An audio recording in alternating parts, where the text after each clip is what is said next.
কিবা এটা লিখিছিলোঁ, তাকে বোলো অলপ শুনাওঁ। ৰাতিপুৱাই আজি কিবা এটা লিখিবলৈ মন গ'ল। বিৰহেৰে সুললিত ৰহস্য এটিও অশ্ৰুসিক্ত হৈ পৰে কাৰোবাৰ এষাৰি মাতত। হিয়াৰ একেবাৰে নিভৃত কোণত কিছুমান মানুহে কঢ়িয়াই ফুৰে কোনেও বব নোৱাৰা এটি আচহুৱা ৰনোৱা বোজা। বিৰহৰ প্ৰতিটোপাল লোটকেৰে সিঁচি সিঁচি পলসুৱা কৰা বৰ্তমানৰ উৰ্বৰা মাটিডোখৰত সেইবাবে কোনেও সহ্য কৰিব নোৱাৰে অপতৃণৰ অচিনা অহংকাৰ। সেয়ে মানুহবোৰ মোৰ দৰে স্বাভিমানী হয়। একো যেন গুৰুত্বই নাই ঘঁৰিয়ালৰ চকুপানীবোৰলৈ, তোষামোদৰ আমোঘ বাণীৰে ফুলৰ জংকাৰ সজোৱা মানুহৰ কুৎসিত ৰটনাবোৰলৈ।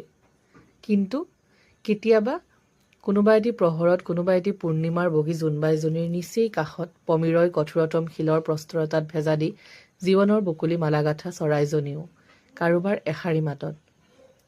আৰু তাৰ কোনো কাৰণো নাথাকে, মাথো থাকে এক নিৰ্ভেজাল সত্য, যি প্ৰকাশিত হয় নিজস্ব উজ্জ্বলতাৰে প্ৰজ্বলিত, দৈবিকতাৰ আলোকেৰে আলোকিত সত্যসন্ধানী মুখমণ্ডলত।